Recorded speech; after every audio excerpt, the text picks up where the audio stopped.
प्रधानमंत्री ने जल संरक्षण के लिए जियो सेंसिंग और जियो मैपिंग जैसी आधुनिक तकनीकों के इस्तेमाल पर दिया जोर।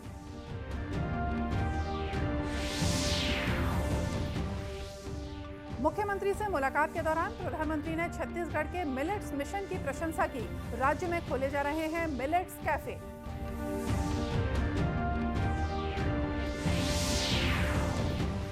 विधानसभा में भारत के नियंत्रक और महालेखा परीक्षक की राज्य वित्त लेखा परीक्षा प्रतिवेदन पेश।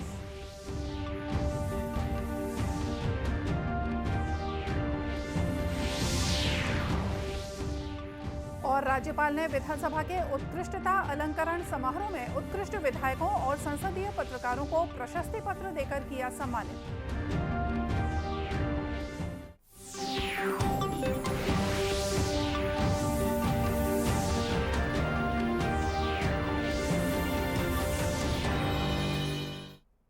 नमस्कार, आप देख रहे हैं दूरदर्शन समाचार। मैं हूं मोनिका शर्मा और आइए अब देखते हैं समाचार विस्तार से।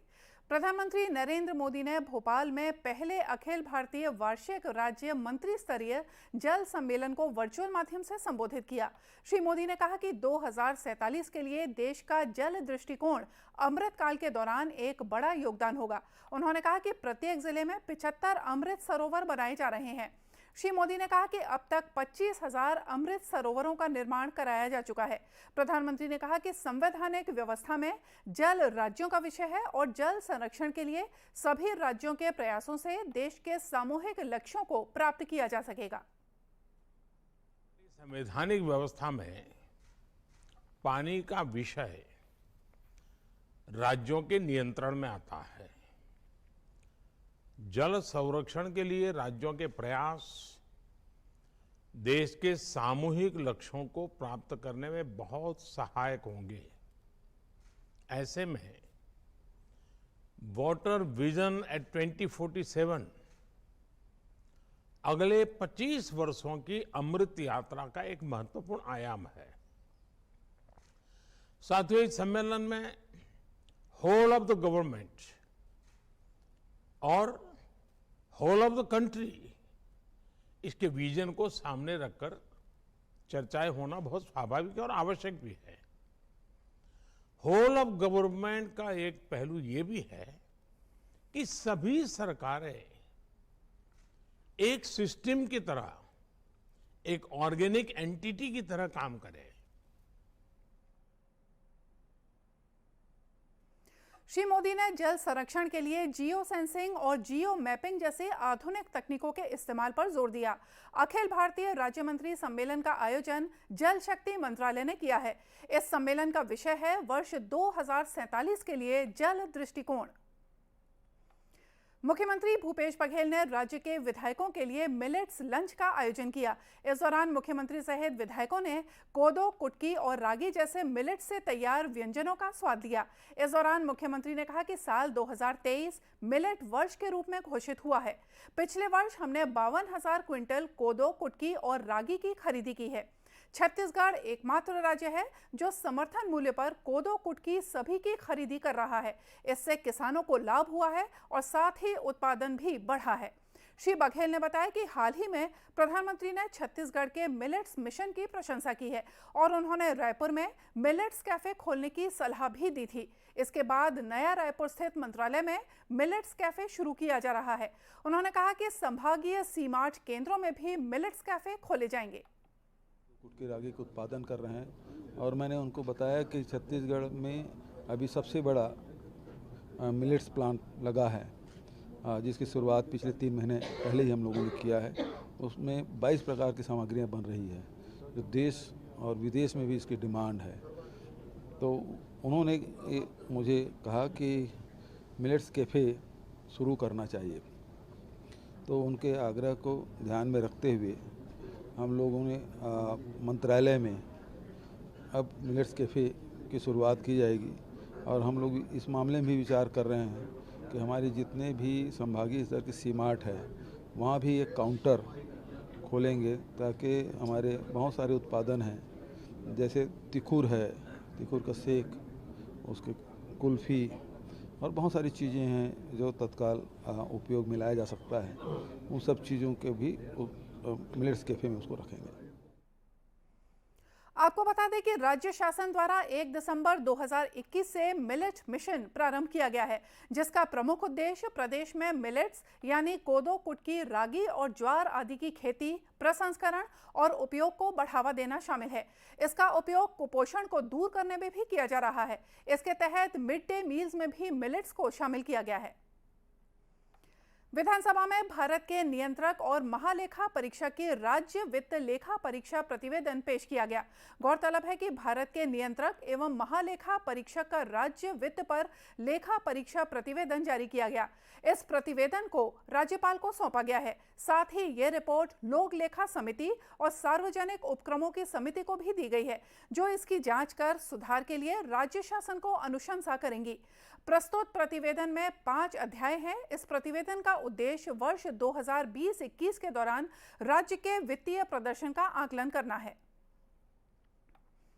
राज्यपाल अनुसुईया उइके ने उत्कृष्टता अलंकरण समारोह में उत्कृष्ट विधायकों और संसदीय पत्रकारों को प्रशस्ति पत्र देकर सम्मानित किया। समारोह की अध्यक्षता विधानसभा अध्यक्ष डॉक्टर चरणदास महंत ने की। अति विशिष्ट अतिथि के रूप में मुख्यमंत्री और विधानसभा उपाध्यक्ष उपस्थित थे। राज्यपाल ने अलंकरण समारोह को संबोधित करते हुए सम्मानित सदस्यों और पत्रकारों से कहा कि आप सभी निरंतर जनता के प्रति अपने दायित्वों का निर्वहन करते हुए उत्कृष्टता के पथ पर आगे बढ़ें। राज्यपाल ने कहा कि कार्यक्षेत्र कोई भी हो, उत्कृष्टता कड़ी मेहनत का परिणाम ही होती है। राज्यपाल ने कहा कि देश या राज्य की निरंतर प्रगति और विकास के संदर्भ में सत्ता पक्ष और विपक्ष का दृष्टिकोण एक होना चाहिए। आपसी समझ और परस्पर विश्वास की नींव के आधार पर ही जन कल्याण का लक्ष्य प्राप्त किया जा सकता है। राज्यपाल ने खुशी जाहिर करते हुए कहा कि हमारी विधानसभा में दोनों पक्षों के मध्य विभिन्न मुद्दों को लेकर समय समय पर सार्थक चर्चा हो रही है और जनहित से संबंधित विषयों पर मिलकर नीतियां बनाई जाती हैं। इसी प्रकार सभी को मिलकर प्रदेश की जनता के हित, उनके अधिकारों और विकास के लिए सतत रूप से प्रयासों को जारी रखना होगा। इस अवसर पर विधानसभा अध्यक्ष डॉक्टर चरणदास महंत ने कहा कि छत्तीसगढ़ की विधानसभा ने अपने गठन के साथ ही नई संसदीय परंपराओं को स्थापित करने में सफलता पाई है। वहीं मुख्यमंत्री ने कहा कि अपनी उत्कृष्टता को साबित करना और कार्य के लिए सम्मान मिलना जीवन की बड़ी उपलब्धि होती है और ये सम्मान विधानसभा में मिले तो बहुत बड़ी बात है। इस मौके पर विधानसभा की वार्षिक डायरी और कैलेंडर का भी विमोचन किया गया। उल्लेखनीय है कि वर्ष 2021 के लिए उत्कृष्ट विधायक के रूप में पक्ष से संतराम नेताम को सम्मानित किया गया। इसी तरह विपक्ष से अजय चंद्राकर को सम्मान के लिए चुना गया था। उत्कृष्ट संसदीय पत्रकार के लिए यशवंत धोटे और इलेक्ट्रॉनिक मीडिया में उत्कृष्ट संसदीय पत्रकार पुरस्कार के लिए जुल्फिकार अली और कैमरामैन शशिकांत वर्मा को सम्मानित किया गया। कांकेर जिले के नक्सल प्रभावित अंतागढ़ में 121 किलोमीटर प्रति घंटे की रफ्तार के साथ ट्रेन का ट्रायल सफल रहा। स्टेशन मास्टर मोहित कुमार साहू ने बताया कि अंतागढ़ में ट्रैक रिकॉर्डिंग यान 2 इंजनों के साथ अंतागढ़ पहुंची, जिसकी स्पीड 121 किलोमीटर प्रति घंटा थी। वर्तमान समय में अंतागढ़ तक ट्रेन 80 किलोमीटर प्रति घंटे की रफ्तार से आती है। उन्होंने बताया कि दुर्ग से गुदुम रेलवे स्टेशन तक ट्रेन की स्पीड 100 किलोमीटर प्रति घंटे रहती है, जिसके बाद गुदुम से अंतागढ़ तक की स्पीड 80 किलोमीटर प्रति घंटे हो जाती है। 121 का है। अभी वर्तमान में हमारे सेक्शन पर मरोदा से लेकर गुदुम तक 100 kmph में गाड़ी चलती है और गुदुम से लेकर अंतागढ़ आपका 80 kmph में गाड़ी चलती है। अगर ये निरीक्षण सफलतापूर्वक रहा तो आने वाले समय पर गाड़ी हमारे 100 या 110 की स्पीड में चलेगी। इससे गाड़ी स्पीड चलेगी तो जल्दी पहुंचेंगे और लोग लाभान्वित होंगे। यात्री सुविधाओं को बढ़ावा देने के लिए रेलवे की इस पहल की सराहना भी की जा रही है। बलरामपुर जिले में उद्यान विभाग द्वारा संचालित राष्ट्रीय बागवानी मिशन के तहत महिला समूह को मधुमक्खी पालन से जोड़कर उनको रोजगार के अवसर दिए जा रहे हैं। जिले में रामचंद्रपुर विकास खंड के तामेश्वर नगर आदर्श गोठान में गांव की महिलाओं को राष्ट्रीय आजीविका मिशन के तहत जोड़ा गया है और एक समूह भी बनाया गया है। यह समूह रोजगार मूलक कार्यों को करता है। अब इस समूह को राष्ट्रीय बागवानी मिशन के तहत मधुमक्खी पालन का काम मिला है। इन महिलाओं को प्रशिक्षण दिया गया है, जिसके बाद ये मधुमक्खी पालन कर शहद निकाल रही हैं। गोठान में काम कर रही समूह की महिलाओं ने बताया कि पहले उनके पास कोई रोजगार के साधन नहीं थे और अब समूह से जुड़कर वे अच्छा खासा मुनाफा कमा रही हैं। हमारे 11 महिला हैं। तो जैसे हम लोग पहले घर में बैठे रहते थे, तो जैसे हमारे गांव में जब गोठान हुआ तो गोठान में आके हम लोग का मतलब बहुत काम भी मिला। तो फिर काम मिलने के बाद मधुमक्खी पालन के बारे में हम लोग को बताया गया है कि मधुमक्खी पालो के बारे में बताया, ट्रेनिंग दिया गया है। तो हमारे सदस्य सब कोई बोले कि ठीक है, मधुमक्खी पालन करते हैं। तो हम लोग मतलब ट्रेनिंग भी लिए और मधुमक्खी पालन शुरुआत किए। नगर जैसे हम लोग बेरोजगार बैठे थे घर में, जब से गोठान बना है तब से गोठान में कुछ ना कुछ हम लोग कर रहे हैं। फिर मधुमक्खी पालन के बारे में पता चला तो मधुमक्खी पालन में हम लोग काम कर रहे हैं अभी।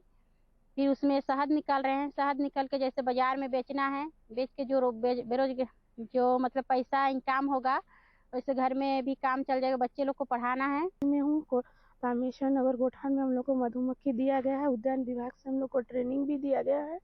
देने से हम लोग को इसके फिर हम रोज आते हैं और देखभाल भी करते हैं। इसमें मतलब क्या क्या होते हैं, मतलब ना मरे मधुमक्खी। उसके बाद में इसमें मधुमक्खी से हम लोग को भी बताया गया कि मधुमक्खी से क्या क्या लाभ होगा।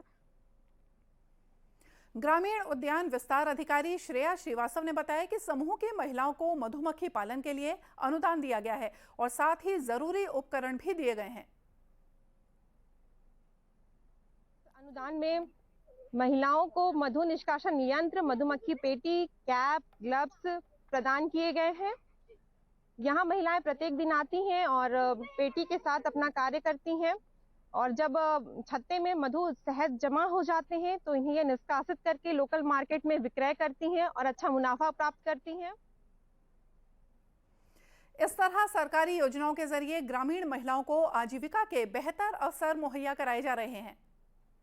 और आइए अब देखते हैं कुछ खबरें जिलों से।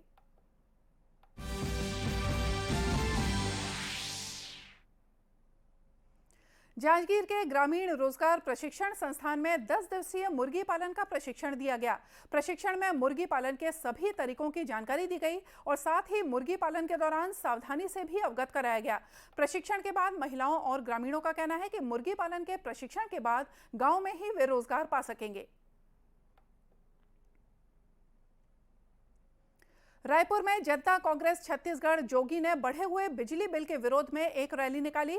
पार्टी के युवा मोर्चा अध्यक्ष प्रदीप साहू ने बताया कि राज्य में बिजली की दरों में लगातार बढ़ोतरी की जा रही है, जबकि यहां सरप्लस बिजली उत्पादन होता है। उन्होंने कहा कि उनकी पार्टी बिजली उत्पादक राज्य होने के बावजूद महंगी दरों पर बिजली उपलब्ध कराने का विरोध करती है। रैली के मुख्यमंत्री निवास की ओर बढ़ने के दौरान पुलिस ने उन्हें रोक दिया, जिससे पुलिस और पार्टी पदाधिकारियों के बीच नोकझोंक भी हुई। और आइए देखते हैं अंत में मुख्य समाचार एक बार फिर से। प्रधानमंत्री ने जल संरक्षण के लिए जियो सेंसिंग और जियो मैपिंग जैसी आधुनिक तकनीकों के इस्तेमाल पर दिया जोर।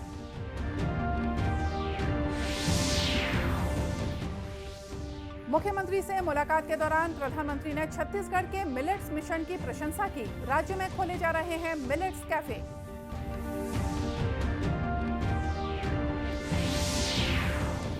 विधानसभा में भारत के नियंत्रक और महालेखा परीक्षक की राज्य वित्त लेखा परीक्षा प्रतिवेदन पेश।